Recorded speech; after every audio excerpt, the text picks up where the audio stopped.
السلام عليكم ورحمة الله وبركاته. اليوم هو الاحتفال بعيد المولد النبوي، ذكرى المولد النبوي الشريف. فالمسجد الإبراهيمي مفتوح جميعا، كل أروقته أمام المصلين المسلمين، ونحن ندخل من الباب الخلفي. في الأيام العادية ممنوع للمسلمين أن يدخلوا هذا الباب.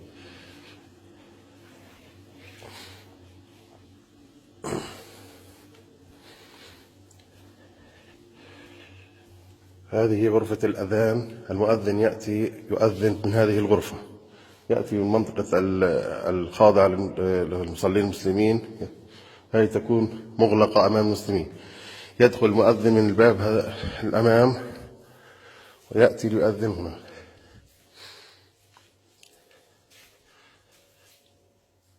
هذا مقام سيدنا يعقوب عليه السلام.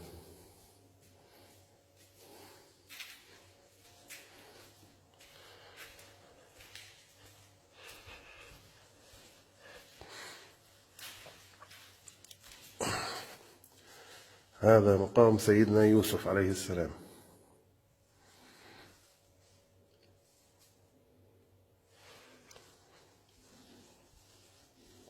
هذه المنطقة تسمى اليوسفية. ندخل من هنا.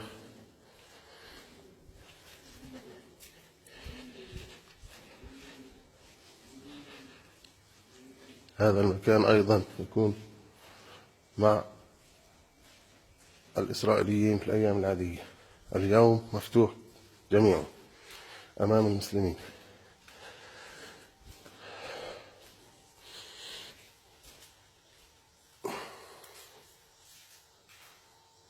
هذا هو مقام سيدنا يعقوب من الداخل،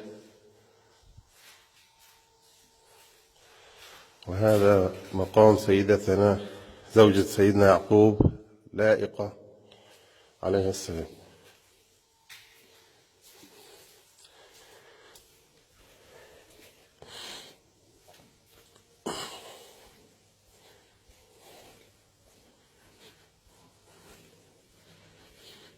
ندخل من هنا. هذا مقام سيدنا إبراهيم الخليل له. هذا هو مقام سيدنا إبراهيم من 3 جهات مكشوفة، من هنا ومن هنا. هذا هو مقام سيدنا إبراهيم الخليل عليه السلام. وهذا مقام سيدتنا سارة زوجة سيدنا إبراهيم عليه السلام من المنطقة الداخلية.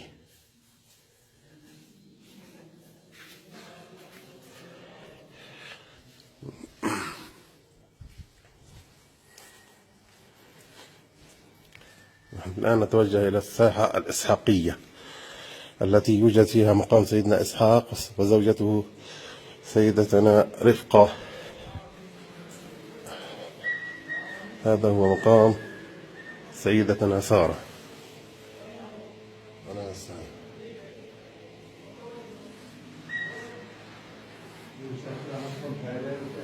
هذه الخارج تسمى الجوالية. ندخل إلى الإسحاقية من هنا. هذه الساحة الإسحاقية يوجد فيها مقام سيدنا إسحاق وزوجته سيدتنا رفقة عليهم السلام.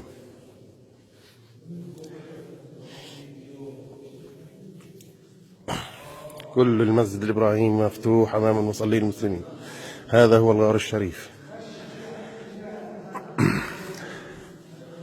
هذا هو الغار الشريف. هذه الفتحة يوجد ضوء في الأسفل عند المغارة التي يوجد فيها قبور الأنبياء. تفتح من هنا ويوجد إضاءة داخلية.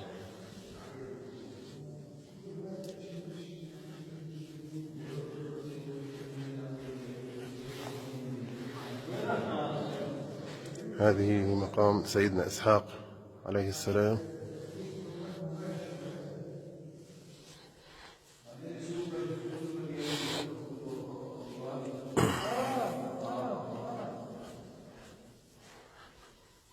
وهذا مقام سيدتنا رفقة عليها السلام.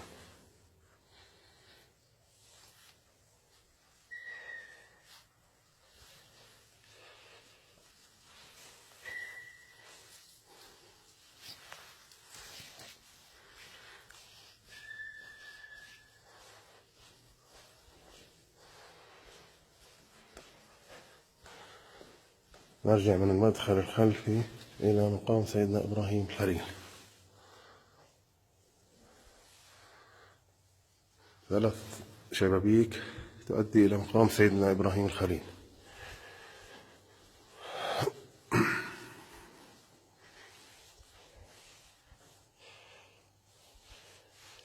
هذه منطقة التي دخلنا منها في الأول هي اليوسفية.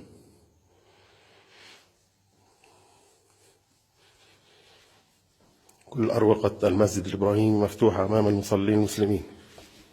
اليوم الاحتفال بعيد ذكرى المولد النبوي الشريف.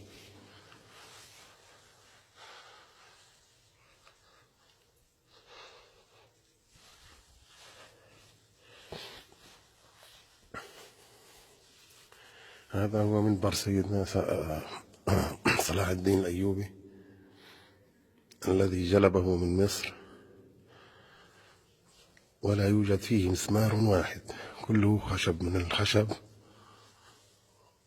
مركب طريقة فنية رائعة.